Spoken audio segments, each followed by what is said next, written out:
Maybe I'll start off with a little bit about myself to let the people know. As he said, they didn't do a necessarily deep dive on me, but I'm native Knoxvillian. Went away for college in Nashville, college in Memphis. Came back to Knoxville. Family's from Chattanooga, so I've spent a lot of time in every aspect of the major cities and all the major cities in the state. Just came back home. There's nothing like East Tennessee, so I've been here. The day after I graduated with my master's, started working at Oak Ridge, and just been very active. Just been very active with a lot of things, and this is the culminating event, to this point. Um, um, People talk about career politicians and things of that nature. I got involved in politics the first time at county commission. It was post Black Wednesday, when people were not listening to the voters. The voters wanted term limits, elected officials didn't, and folks were just putting their husbands, wives, sons, and daughters in office. So I got active, got up, frustrated and active then, and similar for this time. The district has had a lot of turnover. There's been a lot of churn within the 15th district as far as the representation. So the one thing I bring to any equation, I would say, is honest, effective leadership, and that's been my campaign slogan both times. And I'm excited. I'm in a position where I can serve the people of 15th district, and a lot of values line up. I've been dealing with systemic racism. I've been dealing with all those things both at home. My personal passions, I won't say at home, but and the things I'm active with away from work and at work. That's just the nature of the beast and where things are. So that's just kind of an introduction. Like I said, I don't know what the format is, David. So with that, I'll be quiet and turn it over to you and talk about. I think you're muted. Yeah, there we go. Yeah, I guess it's good to give a little background. Just also a heads up, I'm at my parents' house in Murfreesboro, Tennessee right now, visiting family. In my brother's room, he has a poster of Barry Sanders on the wall right behind. We're a big football family over here. So yeah, if anybody's wondering what this is the legend. But yeah, actually, so I grew up here in Murfreesboro, where I'm at. When I was little, up until I graduated high school. Then I moved to Knoxville. I lived in Knoxville when I was really young. Actually, my dad went to preaching school out there, out in Carnes, out there in Carnes, Knox County. So I have some roots there, but I lived majority of my childhood here in Murfreesboro, and came to Knoxville to study at the University of Tennessee. Got involved in activism and organizing, and then just got involved in a movement while I was in college.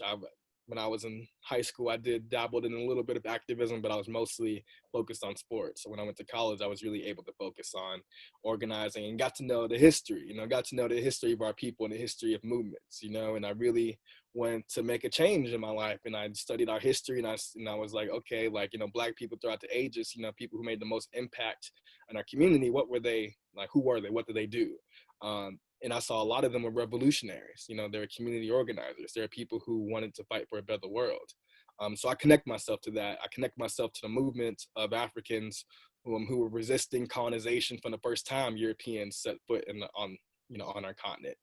From the Africans who were fighting back against slavery and chattel slavery, and fighting back against the slave masters. And the people who were ready once the Civil War was popped off. We had thousands of Black people ready to fight, ready to take action, the anti-lynching campaigns, right? The Pan-African movement of the 20th century and into now, and the movement of the Civil Rights movement and Black Power movement. I see myself as a full participant in the continuation of those things. I can continue to move the ball ahead, which is why I was excited for a conversation talking about movements, because I think it's important to ground a lot of work in the movements in our history, especially when we talk about the history of Black liberation and Black people organizing for our freedom. And I think right now we're in a moment where the movement is strong, movement is powerful. We've had uprisings throughout this whole summer. Dozens dozens, if not hundreds of cities, right? Throughout the whole country, throughout the whole world, but especially throughout the whole country, in cities and rural areas, from the hollers in Appalachia to, New York City.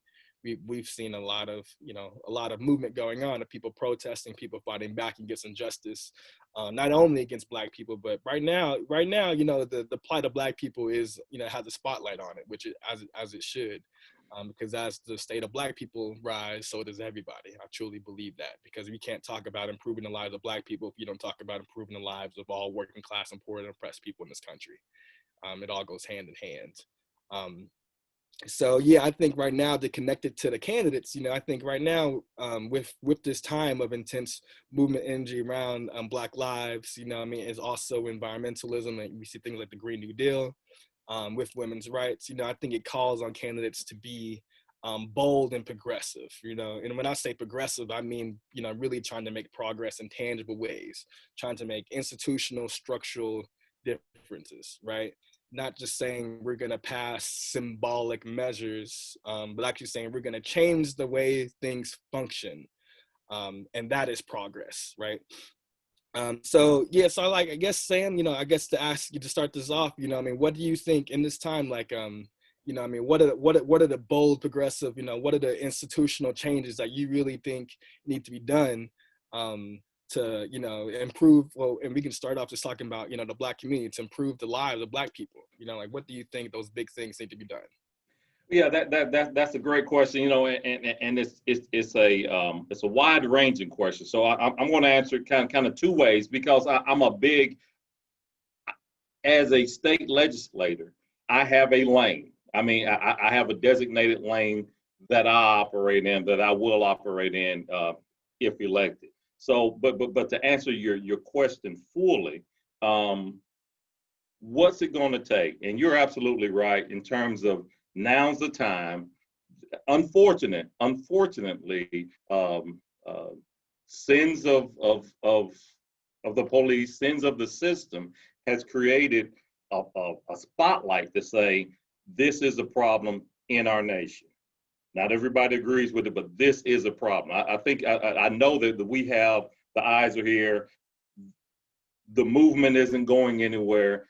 Questions are put out there, and we have to demand action, and that's where we are, and that's where we have to move from. The biggest thing is jobs. If someone has, people aren't,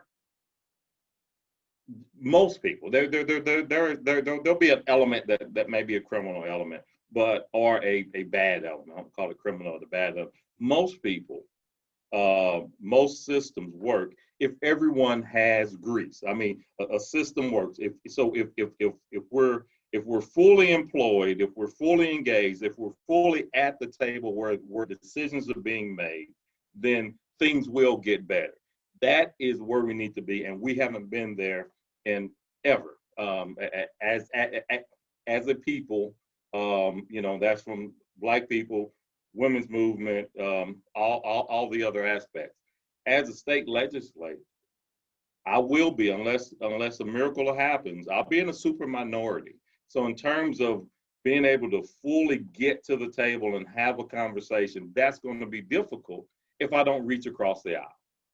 If I stand and say, doggone it, I'm only dealing with this narrow focus of issues and information, I'm going to be marginalized. So what I know will happen is we got to find where we agree on certain things.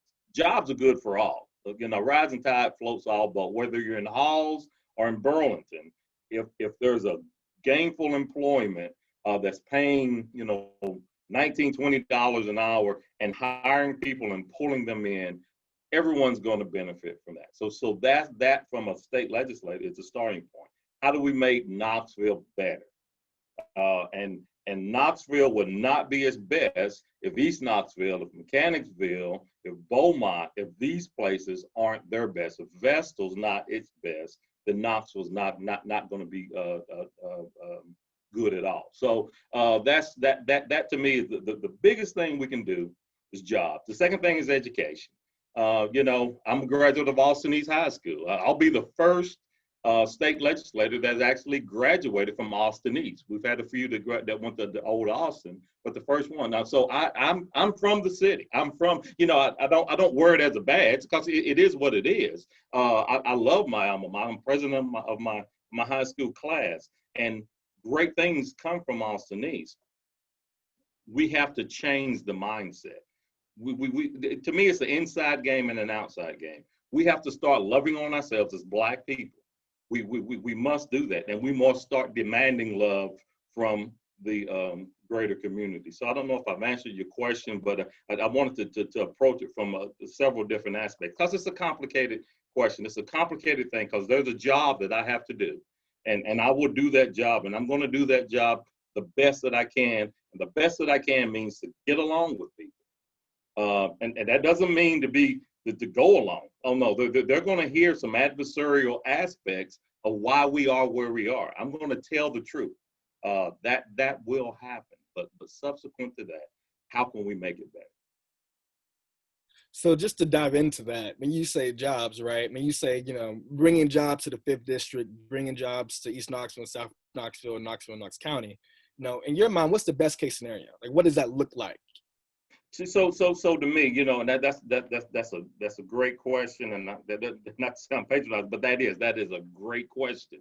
The jobs that we had were mainly textile jobs. We had Standard Knitting Mill, which employed hundreds, thousands of people. We had Levi's, which employed thousands of folks. We had a fully functional Alcoa, which is heavy industrial. So that's our nature. Knoxville was founded because of our river systems, right? Because of fresh water running into rivers. So that's what our roots are. So there has to be a mix of jobs. It's great hearing things about a potential distributor like an Amazon or like a Wayfair. I don't know who it is. Those type of jobs will be good because those are probably, those are fairly low skilled jobs. To be honest, I mean, moving boxes, they're basically moving boxes from a company through a processing center to your door. So in terms of, skill sets for that job itself, it's a fairly low skilled job, which is good, but it's fairly high wages for that. So we need that, but we also need some light industrial kind of jobs. We got to have jobs that where HVAC systems are employed, a lot of IT type jobs. Communication is not going anywhere, it's only improving. So those type jobs as well, to do the things that manufacture widgets. I don't want an Alcoa foundry type place coming into the 15th district. But we've done a lot of residential downtown development. But understand, all of those buildings that used to house headquarters, used to house accounting firms, used to house banks, are now housing people. Those jobs went away. We need to bring some headquarters back into the Knoxville area. So it's a mix. Would I have given away the farm for a Regal? Probably not, because Regal was about to sell out to another, European company. So I think we need to do our due diligence, but we need to bring headquarters here. We need to bring light manufacturing. And then the third thing, we need green jobs. And we're perfectly positioned with our water system, with our transportation systems, with the university system, with Oak Ridge National Laboratory. We are uniquely positioned and qualified to bring in these green, but it's still light industrial because green power, if it's wind, if it's solar, if it's that, it's still some manufacturing involved. So that's what I'm talking about when I talk about jobs. Yeah, I hear you. I think when we talk about jobs, I think since the dawn, I think anybody since they've been paying attention to politics, they'll hear politicians talk about jobs, right? I think right now we got to be bolder than that. I think we got to have an actual analysis of the economic system, right? We got to understand this economic system we live in isn't fair, right? It's not just a problem that Black people aren't participating enough within it. The problem is the system itself is not set up for us to succeed, right? So just saying that we want any kind of jobs in our area, that we would take any sort of Amazon, any sort of business. It doesn't, businesses that are known for the, not so good, known for like, corrupt working conditions, businesses that are known to not employ Black people, businesses that are known to not advance women, businesses that are like, owned by a board, by people far, far away who don't actually care about our community. That's not actually setting up what we need, right? Because those business, if we can bring headquarters in, they can also just leave, right? So I think the focus is like really on looking at building our economy. What does it look like for us to build our economy here, right? That produces good jobs, right? But also produces ownership, where people own things, right? Where we're not just saying that we want, jobs that do produce solar panels and things, anything like green jobs, jobs that are actually sustainable, like actual jobs where people are actually where people are from here and actually improving and making our own communities more sustainable through weatherization, through alternative production, whatever. There's the whole adage of like, money in the Black community, for instance, like doesn't stay in a Black community. Like any dollar spent goes out instantly, and like having that dollar circulate here, I think that what that actually looks like is having a good economy here, so I think, I just wanted to bring that into the conversation. And, if you have any reactions to that, but really, especially on this call in this time of movement, and it's time for movement for Black lives, and it's time for movement for a clean environment, for a safer climate, it's time for movement for LGBTQ rights and women's rights. It matters that we're trying to build an economy that actually, gives us a chance to be successful in those things, right? So I think you as a state legislator, your role, understand that, yes, you're going into a supermajority, right? We're understanding like we're going to, it's not just a Republican, it's not just a conservative party. This is a far right, dangerous Republican Party we are dealing with in Tennessee, right? This is a Republican Party that since Obama got in office has taken over state legislators and governors' mansions all over the country. I believe they have 26 trifectas where they have both the houses of the Congress and the governor's mansions, right? We are up against a beast. And now they have the presidency, right? Donald Trump just didn't come out of nowhere. That movement has been building, for a long time, but especially after Barack Obama, so it's a tense situation. So if we go into those situations thinking that we need to work with them and we need to like, we need to be able to use what they think is possible for our communities. We're never going to give the communities what we need. We got to fight for something more, right? And find alternative ways. Because just saying that we're just going to like get narrow bills that they're going to support, that's not what we need for our community. We need some more things, right? Well, to me, it's both. It's okay if we go in there demanding you get zero. Zero is zero. You can't divide by zero and you multiply by a zero. You're going to get zero. It has to be. It's a complex system. They're dual aspects, and I wholeheartedly agree with you in terms of the type jobs that we need here need to be sustainable jobs. I'd like to hear a couple of examples of what is sustainable. Like if you look at weatherization, unless you come with a technology that's marketable that goes throughout the nation and the world, the jobs are still limited. If we're talking about weatherization of houses in Knoxville, that is a finite number. And so when we talk about sustainable jobs, and I'm just using that as one example, I'm listening. I'm warning, I don't have a magic crystal ball or anything like that, but you're absolutely right in that we need to start pushing our young people toward environmentally sustainable careers and positions, and just not college, but it is things like you say, like a weatherization, but also like solar energy technology, batteries and storage devices are going to be huge. So that's one aspect. But understand, I'm going to Nashville to serve the constituents of the 15th district today and tomorrow.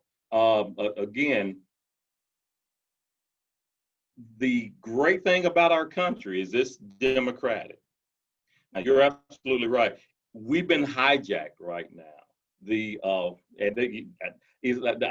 hate to call that wing of the Republican Party Republicans, because they actually think folks like Howard Baker was a liberal. So you know they're far, far, far right, and they are running their systems right now. But there's another group of them that are fairly reasonable. I just believe most people are reasonable. Most people are not extreme, and so I don't think I think they vote as a block because that's what they've been told to do. With this movement that's happening, they're moving back toward the center. They actually voted for vouchers for schools to go to private schools. And most of the people that voted for these don't have a quality private school in their county. Most of these rural legislators voted for it because it was a far right thing to do. So now we can have a conversation. That was a mistake. We can own that mistake. You voting against the Affordable Care Act, a fully expanding Medicaid, you were cutting off your nose to spite your face. You only voted against it because the word Obama was before care. Now let's have a conversation. You can, you know, that was race baiting. We can acknowledge that and say, let's move forward. Most of the citizens in your area are poorer than the ones in the 15th district. So now, what kind of Medicaid expansion can we do? Call it what you want. I don't give a care if you call it Trump care, but let's fully expand Medicaid to deal with all of the citizens of the of our great state. So when I say we're having a conversation, reaching across the aisle, it's not reaching across the aisle saying, sir, may I please have some crumbs? Just saying, no, this is the loaf of bread. Let's talk about how to divide this piece of bread or this loaf of bread that makes sense for everyone. Yeah, I hear you. And things like, you know, and I don't mean to say, you know, we don't negotiate, but it's like what kind of position you come from. And I think what you're saying, especially with the Medicaid and Medicare expansion, you're probably right. You know, you probably have a lot better sense of that than I do, as far as like the reasonableness of, you know, potential there. But I think when it comes to political decisions, we can't look at it's only so much personal, right? It's only so much like how like those people individually feel, right? It's all because it comes down to political power. It's like a lot of this, they would vote whatever way, whatever, you know what I mean? It's all about, but like, you know, what does the party want? You know what I mean? Who do the donors want? What do the corporations want? What do the powerful institutions in the state want, both private and and governmental? You know, what do those forces want? And then that determines the outcome of how these people are voting all the time, right? Absolutely. Not necessarily how they feel. Yeah. But you know, but we got to stand for something. Like everybody says they're going to represent their district, right? We got to say like, no, we have these bold things, you know, and bold ideas. So even with Medicare, it's like we want to expand it, but also we believe that everybody should have health care, regardless if you can pay for it. You know, if you are sick, you deserve to have everything you need taken care of you in this country. Other countries do it. You know, why can't we, right? Because when you say things like that, then we know when you're negotiating, you know, you're not putting anything aside. You're fighting for all the things. You're not just saying like, okay, this little thing, you know, we'll let this thing slide in this bill. You know, we'll let this get added. Like, no, we gotta trust you to be able to fight, you know, on all those things, right? That's right. That's right. You know, and also like to bring it back in examples, like understanding you were in a minority, but it matters. Dissension and resistance matters, right? Mm-hmm. So you were in county commission for 8 years. Did you vote for the county budget every year, or were the years that you didn't vote for it? There were 2 years. I don't know, and I think you and I we had a meeting during this time. I don't know if it was a year before or after. The first time I voted against the budget, I think of the 8 years, I voted at least twice against it. 1 year, we had a great conversation about how we're going to take our schools from good to great. We had retreats. We went to Maryville College. We spent nights, and school board and county commission, mayor, and the superintendent talked about it. And we came out of there saying we need to fully fund our education system. We need to get the money from the state that we deserve, but we need to fully fund it. And we ended up with a 23-cent tax increase, and it was soundly defeated. I was on the losing side of that conversation of that budget. So that's one. railed against the system, right? And again, try to again say, as I said then, you can build a beautiful car. We got great schools, our buildings, our facilities. Austin East is the largest facility in Knox County that serves our children. Austin East is bigger than Farragut, bigger than Beard. It's a great building. So we built these great facilities, but you got to give it gas. You can build a beautiful sports car, but you got to give it gas. You got to give it good gas, and a lot of it. So we submitted a budget. Mayor fought against it, Burchett at the time, and it failed. And then there was another budget that I voted against as well. So when there are times where I don't like, let's say 30% of this budget. I think we need to increase more. I think we need to give our teachers more, but I voted for the budget because the greater good, there were enough good things in there, but there were other times where it was 70% bad and I voted for it. So, and that's a lot of the votes you have or that I'll make, it's never 100%, this makes sense. Even if it's a subdivision in Carnes, sometimes it may not make sense, but sometimes it's probably the best thing for it. So in the legislative process, again, there are very few slam dunks.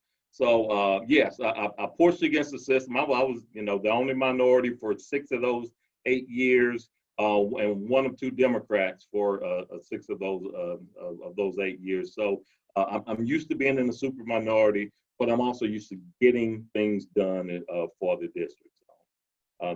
That's a long answer to your short question. Yeah. No, that's good. That's good to know. Because you need to be able to make those decisions in those tough calls. Yeah. In situations, you need to be able to say like, I'm not going to vote for this. And honestly, with the county budget, I mean, it's good to hear you talk it out as far as like those 2 times you didn't vote for it. Like, you were in a struggle, you were in negotiations, you lost that battle. So you said, I'm not going to vote for this budget, and I applaud that. But it's also, we got to understand hindsight, be like, every one of those budgets was messed up, right? Because you're right. Like, Absolutely. Look, like it's so messed up. It's like, especially when we look at the in the county, when you look at the jails, right? When you look at the jail and the sheriffs, right? Like I could never imagine voting for a budget with that they're on, where they're just continuing to get millions of dollars without any accountability, right? Zero, no facade. Like there's no accountability there for them. Within the Knoxville Police Department, there's a little bit of oversight. There's not much teeth to it, so citizens don't have actual much power over the police. But at least there's a facade there, and it was created, and it came from a community movement with intentions of it to be powerful. In the county, it wasn't there. So I think in this moment we got to be able to speak to, we got to be able to speak to the evils, right? Loudly and clearly, and not just let things slide under the rug, even if we're not struggled against it. And we gotta be honest, right? Because even in one of those budgets you negotiate hard, if you got something, this is, I don't like all this other stuff, but at least I got this. Like, okay, like if there's been communication with the community, like it's been seen, like I think that's fine. But we got it. In this moment right now, we need to see some strong opposition. And that also matters because if you're connected to the movement, if you're connected to groups, like the more you resist, the more you put it on blast, the more people are hearing about it, the more people are inspired to make a change. And the more people who are on your side. Because in politics, it's even in like legislative setting, whether it be county commission or the state legislator, right? A lot of our power comes from our people power. We don't have the corporations. TVA is not trying to act in a democratic way for people. TVA is not trying to save the environment, right? Most of the Chamber of Commerce doesn't care about our people, right? Most of these institutions, the Republican Party, the Tea Party, they don't care about our people. Most of these people don't care about us, right? We're up against all that, but we have our people, but we have community organizations, but we have the movement, we have our history, right? So when our candidates, and people in office are in line with the movement, when there's clear communication, and things being done for each other, and things go both ways, as far as support, things do go both ways. But that puts you in a much more powerful position, and you're not just reliant on the favor and the will of the other side, because ultimately we're not going to be able to convince Republicans of anything. We got to force them. We got to politically force them with like all the fight that we have, Yeah. Yeah. So you said a whole lot, but I want to touch on a couple. A lot of great things. I want to touch on a couple of them. As far as the sheriff's department goes, and that's one of the things, and I'm sure Miss Lundy is growing in her knowledge of county commission and probably shaking her head in a lot of ways. You're right. The sheriff, he's a constitutional office set by the state. So county commission has very little say on what the sheriff does. We approve his budget, but there are millions of dollars that we have zero say over. Let's one of the successes that I don't beat my chest bragging on, or I didn't make a big deal, but body cameras, 2013, Sheriff J.J. Jones and I talked. Knox County Sheriff been wearing those. He immediately bought in the body cameras and put a budget before us. So we need to buy them, and we need to. So when I say he bought into, we had good conversations about a bad cop, as Kamala Harris said last night. A bad cop is bad for good cop. So he pushed those. I helped champion those through the county budget. So I'm not for defunding. We need policing, serving, and protecting as a society. So I'm not for that, but I'm for adequately funding all aspects of what it takes to protect and serve. And sometimes protecting is dealing with the mental health illness. Sometimes protecting is dealing with the social aspect. A lot of times protecting is dealing with unconscious or conscious biases, walking into a situation with a bunch of Black folks differently than you walk into a situation with a bunch of white folks. Yeah, there are differences, but you need to be trained and skilled enough to represent, to understand those differences. Like you say, even with education, I'm getting a little bit off task. If there's a ball there, and there's two kids going for it, the one kid might push the other kid out the way. That doesn't mean he's a bad kid, and the other kid that got pushed is a good kid. That's just the way things are. That's the way human beings are. So you deal with those, period. But then also, to get back to what you're saying, to rail against the system from a state standpoint. Now, I've been on county commission, and I see that the sheriff has a lot of power, not just in Knox County, in every county across this great state. Sheriff has too much power. I fully embrace that. And so enacting either the sheriffs don't have parks or advisory committees, to my knowledge. So trying to push legislation, say, hey, we at least need to be able to look over your shoulder and say, is that right, as citizens, to say that to me just makes sense. That's part of policing. That's the full circle of policing. You guys aren't always right. You guys aren't always wrong. You're probably, like with educators, you're probably right more than you're wrong. I will give you that.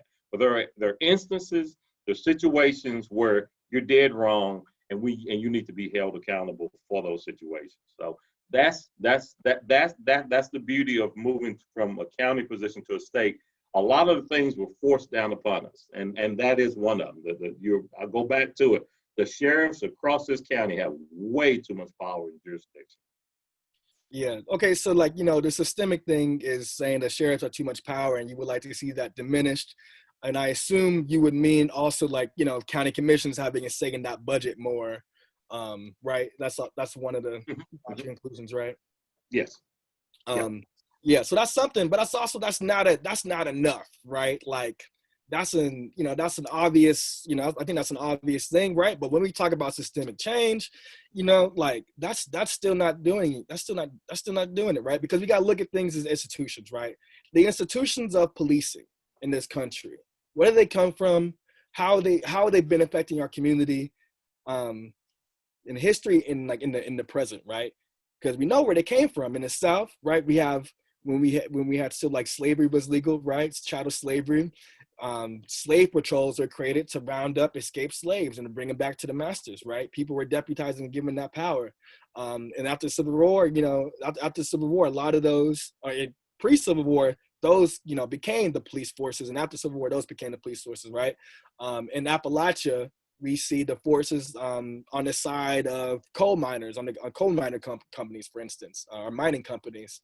They created police forces to manage the workers, right? So these workers wouldn't go on strike and ask for more money, right? Police forces were created to manage and control them, right? If you look at the history of policing just in general in Western society, we look at England, right? Police were made to control people who were poor. It was like poor people policing other poor people. They weren't created to go see what the rich people were doing, right? Police have a very distinct role in our society, right? And then we got to look at the impact, right? And look at the impact of makeup. It's like, okay, that's how it started. Maybe since then it's changed. Like, no, like during the lynching era, right? Police was fully involved with lynching, right? When it came to voting rights and all that, police were on the side of keeping us from voting, right? The reason why a lot of black people in the South wanted to vote so much is so they could vote for different people, for their sheriffs and police, right? Or to vote to get rid of it, right? But like, that's how policing has been, right? You can only say that policing has been okay for the black community since like what, maybe the 70s, right? Since the civil rights legislation, like maybe that. But even since then, right, we see that every 28 hours, a black person is killed by police or vigilante, right? Every 28 hours, probably more than that. The Malcolm X grassroots movement did that research a few years ago. And honestly, it's probably closer to every 28 hours one of us is killed by a person with a badge or a person who might as well have a vigilante, a security guard, or a deputized person or something, right?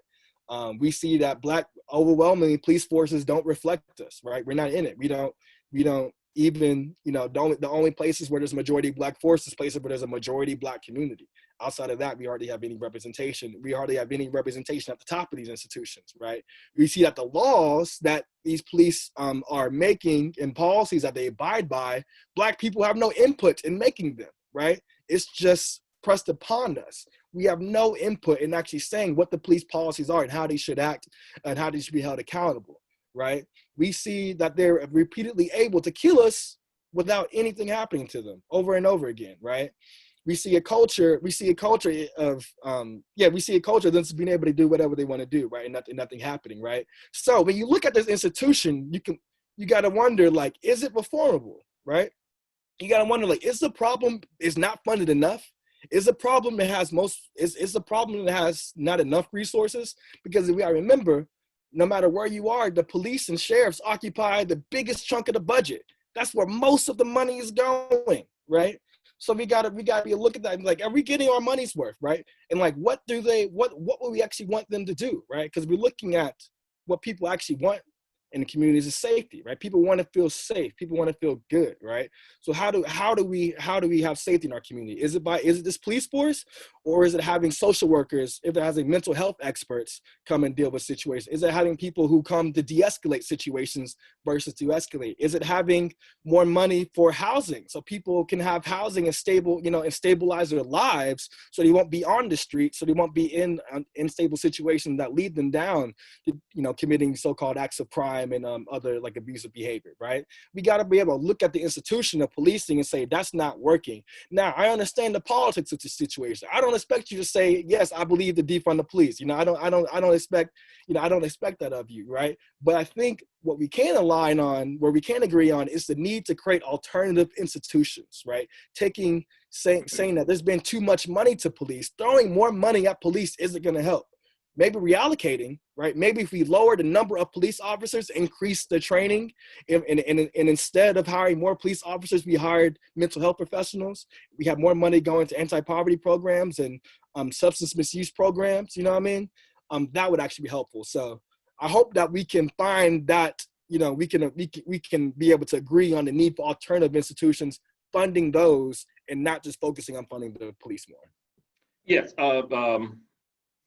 In my mind, it starts at the top, and I'm going to call the top on this one, and it's an arbitrary top, but the top of this system that we've created in the state of Tennessee Starts with private prisons. One of the biggest mistakes we made, I know it's done under Democratic leadership, was to create the privatized prisons. What that does is you get paid by the number of prisoners that you have under your control. So it becomes a numbers game. It becomes a money game. And it becomes now they have a strong pack and they can, I won't say buy votes, but they can definitely influence legislation. And you've made a couple of millionaires out of politicians in that process. So that coupled with sentencing guidelines, which are exorbitant, it packs the prison, and it's a hugely negative, and it trickles down to the local level. Well, I don't know if it's still the case, but during the time I was on the county commission, we got a monthly report on the number of prisoners that were at the penal farm, because there was a lawsuit that said you guys are just stacking them. You're all just stacking them in there more and more and more and more, because you're getting paid by the prisoner by the day, and you're sending them up to the state. And if the state's full, they're going to pay you money, extra money, to keep them there. So it becomes a vicious cycle. And, you know, I won't say the sheriff, but the law enforcement community, everybody's benefiting from there, except the constituents that are there for nonviolent offense, that are there way too long, that are being targeted to fill these systems up. So I think from a state standpoint, that's where we start. We start with deprivatizing. Prisons are a burden.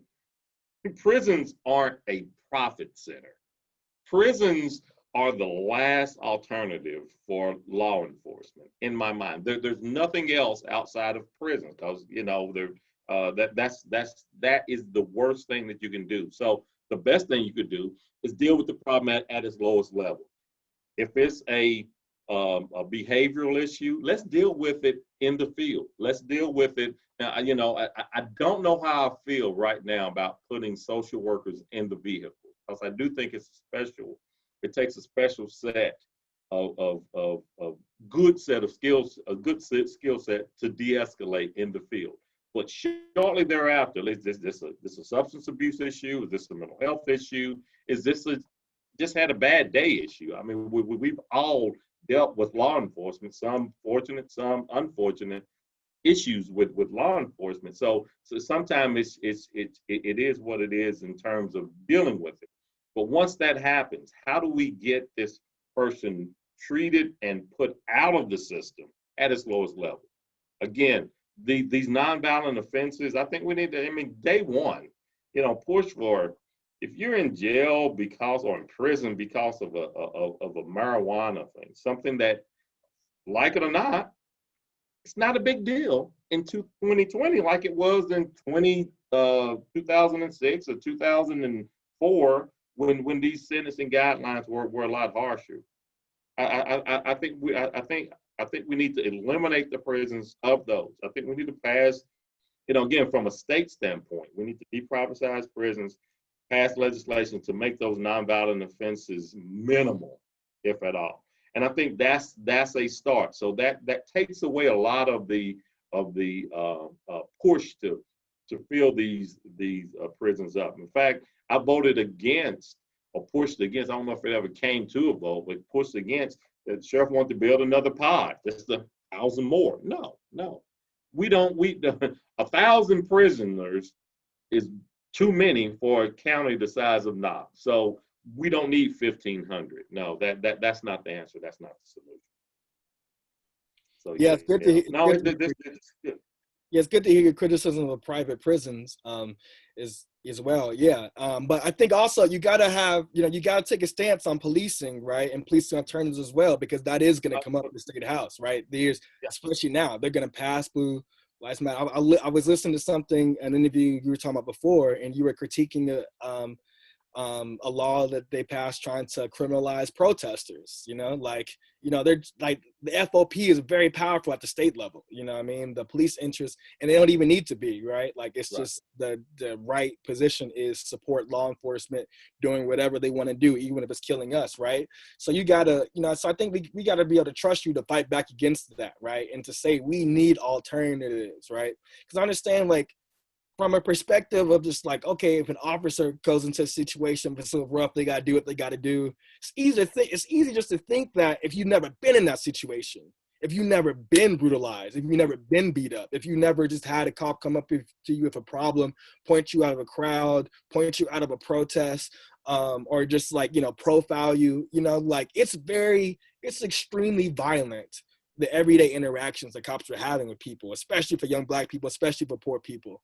And people like to say like, oh, it's not so bad in Knoxville. No, it's not so bad if it doesn't happen to you, right? But the average interaction, like we just heard of something in South Doyle with a young person being brutalized by the sheriffs, right? Like it is brutal. So I think we got to be strong in saying there should be other people answering situations that aren't cops, right?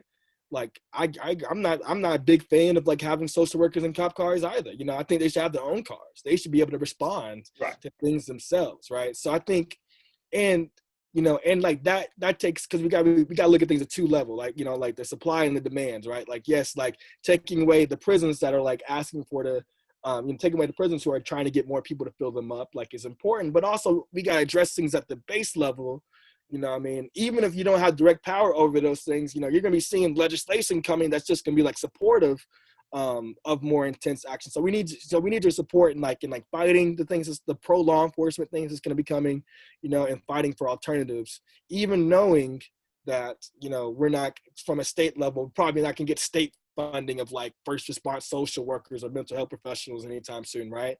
But we can build momentum towards that, and we can build momentum in our localities, because at the end of the day, we have Knoxville, we have Chattanooga, we have Johnson City, we have Memphis, we have Nashville, maybe even Jackson, that are that do have a good amount of our people that are more on the left, that are trying to do good things, that if we could, even if our locations, if we're able to move things in a good direction on law enforcement, whatever, we're able to move the whole state in a good direction, right?